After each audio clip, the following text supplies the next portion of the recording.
Hoje é Natal. Durante a noite de ontem, a gente viu muitos vídeos falando sobre o Natal. É uma data onde se reflete muito sobre a vida de Cristo, sobre a vinda e a encarnação. No entanto, existe uma deturpação. Nós vimos filmes sobre o Papai Noel, sobre os fantasmas de Scrooge, o Grinch, esses novos filmes da Disney, muitas canções de Natal, refletindo mais qual o verdadeiro sentido, e tudo isso se perdeu. Nós vivemos numa época de futilidades, sem que se perceba que a encarnação, ou no milagre da encarnação, Cristo veio ao mundo para ser o salvador da humanidade. A Bíblia fala muito pouco sobre esse momento. Talvez o nascimento de Cristo, biblicamente, não tenha a mesma importância da sua morte, porque é na morte que é cumprida a profecia. É sobre isso que vamos refletir hoje, falando sobre João, dos 4 evangelhos. Leiamos. No princípio era o Verbo, e o Verbo estava com Deus, e o Verbo era Deus.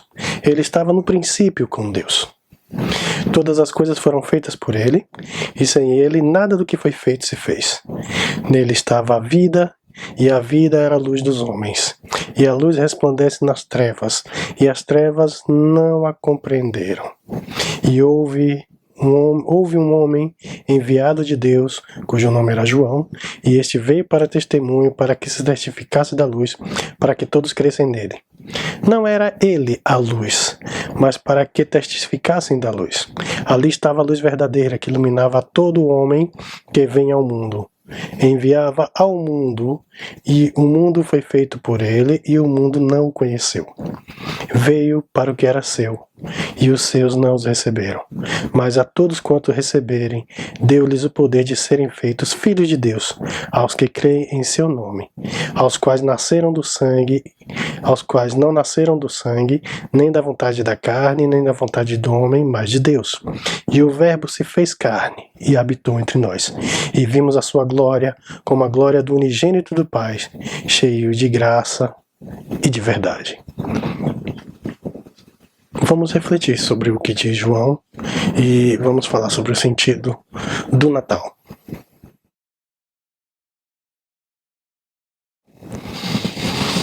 Ao falar sobre o Natal bíblico, aquele que é descrito nos evangelhos, Lucas e Mateus dão uma atenção maior a esse período do nascimento de Cristo.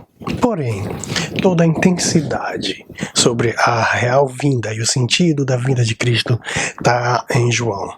Creio eu que João traz toda a força no momento em que ele resume ao capítulo 1, ao versículo 1 e ao versículo 14. No princípio era o Verbo, e o Verbo estava com Deus, e o Verbo estava com Deus. E o Verbo era Deus. E no 14, e o Verbo se fez carne e habitou entre nós.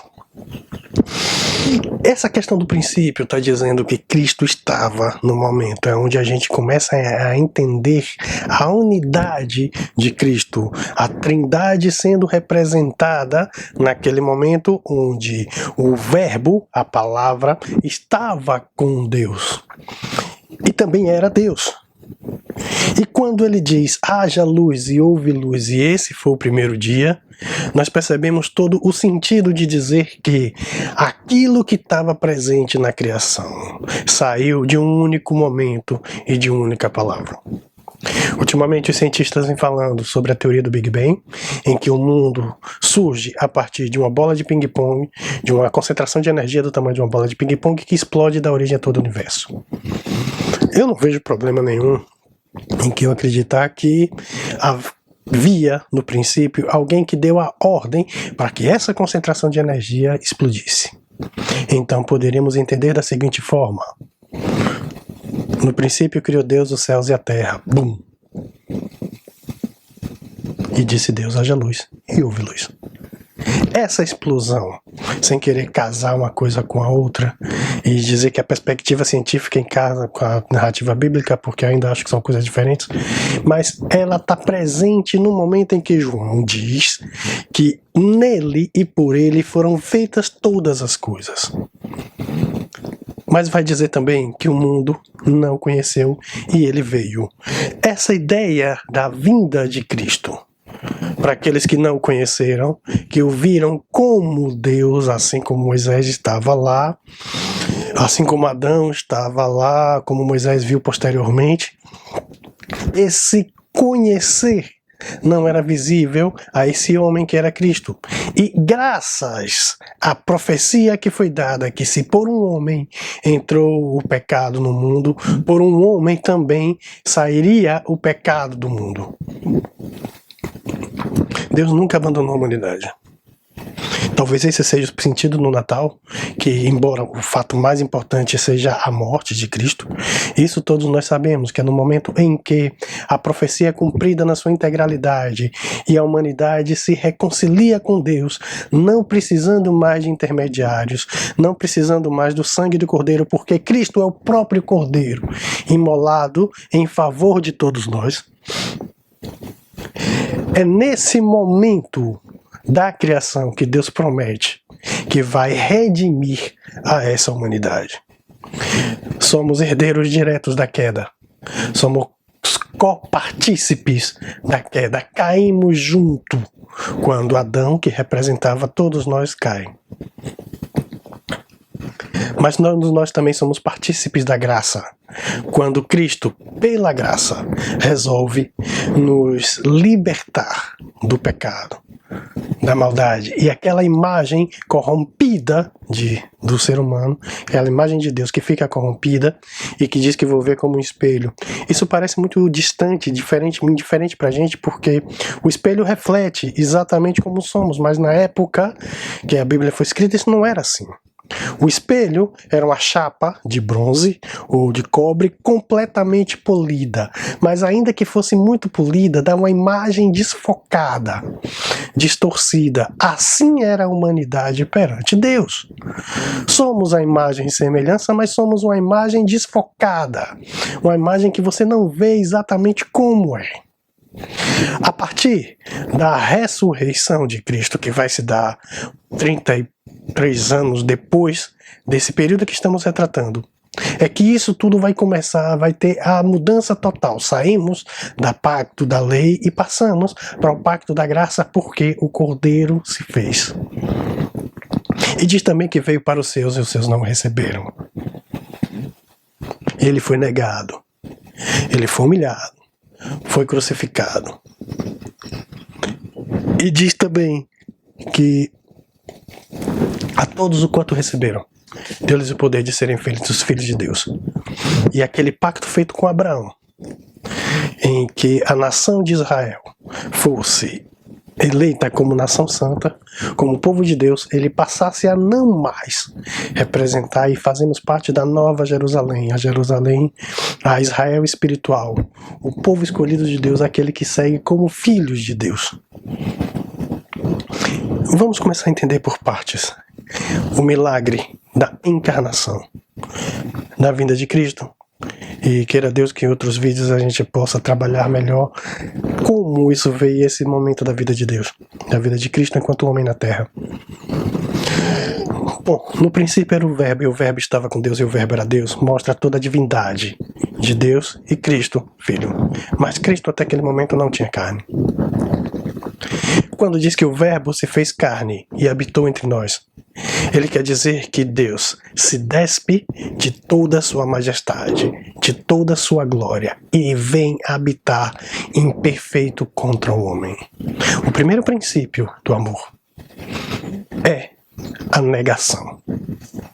Deus nega a sua divindade, Deus nega a si próprio e vem como homem, suscetível à dor, suscetível ao sofrimento, suscetível ao choro, suscetível às vontades, suscetível aos desejos, e ainda com uma forma de dizer: eu estou aqui enquanto carne, eu passo por tudo que vocês passam, mas eu não me submeto ao pecado. Foi tentado como todos somos, foi humilhado como todos são. Imagine Deus na sua imensa glória, no seu poder imortal passa a ser mortal. Deus nega a si próprio. E isso por amor à humanidade. Podemos inferir então que amar significa negar a si próprio, deixar as suas próprias vontades e fazer com que o outro seja possível. Estávamos todos condenados. Não tínhamos mais nenhuma chance porque era impossível cumprir a lei.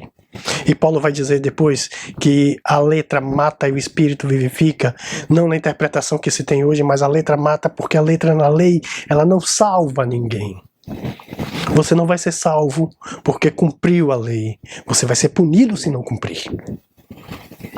Só que chega um momento em que todas as leis elas são impossíveis de cumprimento. E só a graça, só a misericórdia é possível para a salvação. Deus faz isso no momento em que não se necessita mais de intermediários entre Deus e os homens, porque já veio Jesus Cristo, homem, em forma humana e como homem. Nasceu de maneira virginal, é um milagre, mas nasceu de uma mulher. É natural. Viveu entre sacerdotes, viveu entre pessoas, viveu entre homens, e isso é natural. Mas não se submeteu ao pecado, isso é milagre. E mostrou a todos que isso é possível. Mas havia uma coisa que ninguém podia fazer: morrer e se sacrificar por toda a humanidade.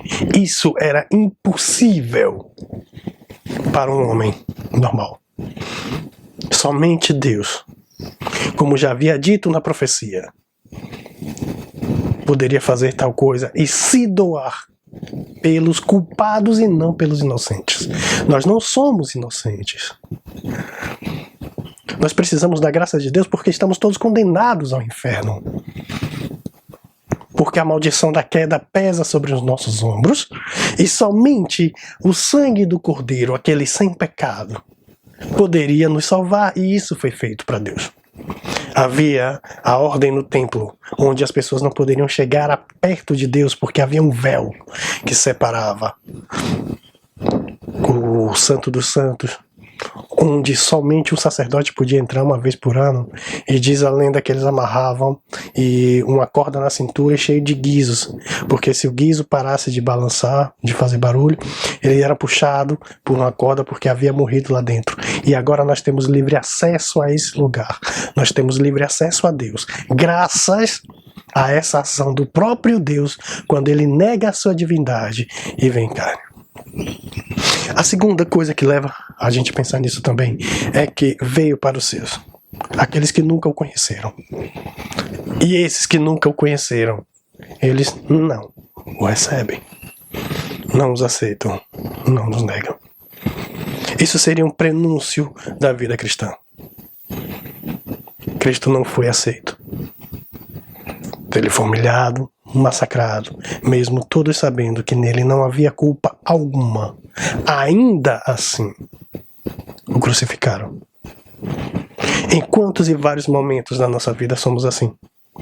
Nós não somos reconhecidos pelo que fazemos, mas somos reconhecidos pelo que não fazemos. Cristo passa por tudo isso.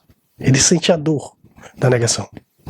Por outro lado, o fato de não ser recebido pelos seus para a nação de Israel abre a porta para que nós, que estávamos fora da graça, e que Paulo depois também comenta isso, somos enxerto, zambujeiro, oliveira brava, enxertados na oliveira verdadeira. E que pegou. Graças a essa negação daquele povo que veio para os seus e não receberam, nós podemos participar e podemos crer e podemos ser agora ser chamados também de filhos de Deus. Em última parte,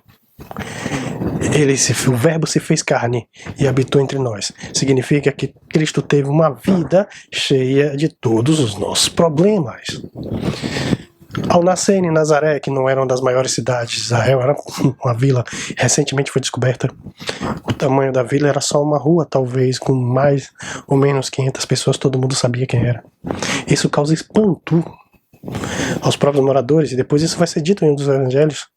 Não é o carpinteiro, não vive entre ele, mas não é o filho de Maria, o filho de José, não tem seus irmãos, e dá nome aos irmãos. E as irmãs não nomeiam as irmãs. Mas isso também nos mostra que uma vida comum, ela pode ser uma vida também sem pecado, para que no final a gente fosse redimido. Que lições práticas a gente pode tirar disso? A primeira é o amor. O amor de Deus é manifesto quando ele nega a sua divindade. E aí então podemos entender o amor como negação. Negação de si mesmo, negação dos seus desejos, negação das suas vontades, para propiciar vida aos outros. E fazer com aquilo que você não vai desfrutar. Mas também a gente não pode esperar muita coisa de toda a humanidade. Uns vão reconhecer, outros não. Aquele pequeno ato, aquela pequena ação, ela pode ser desfeita. Vamos lembrar que logo depois, quando Cristo entra em Jerusalém, havia uma multidão com ele. E que mesmo os discípulos que andavam de perto, no momento da crucificação, também o abandonaram. Negar a si mesmo não significa querer que estejamos juntos o tempo inteiro, mas que um dia na glória, ou em algum tempo, estaremos unidos, ligados. E saber que como homens somos imperfeitos, e que vamos magoar, que vamos machucar, que vamos nos perder. E precisamos do sangue do Cordeiro para nos trazer de volta. Essa é a segunda mensagem. Onde existe o amor, existe também a esperança na parte daqueles que não conheceram, daqueles para que Cristo não veio, mas mesmo assim adotaram e receberam e creram nele. E a estes foi dado o dom de serem chamados de filhos de Deus. E por último, a profecia vai se cumprir 30 anos depois, mas aquele é o início de uma vida onde nós podemos esperar que estaremos juntos de Deus e juntos da glória. Que Deus tenha piedade da nossa alma. Que o Espírito Santo de Deus esteja nos orientando e nos iluminando para que conheçamos o verdadeiro sentido da encarnação de Cristo. Que aquele milagre que começou na criação e que foi descrito pela profecia de todo o momento, toda a história da humanidade, ele vai ser concluído na morte, mas ele começa o processo de conclusão na encarnação, quando Cristo vem como homem para os seus não o recebem, e graças a isso nós conseguimos a glória de sermos chamados filhos de Deus. Que tenhamos um bom Natal, umas boas festas, e que mais que tudo reconheçamos o amor de Deus e possamos praticar esse amor junto a todos, e podemos levar a mensagem da palavra àqueles que ainda não conhecem. Que tenham uma boa semana.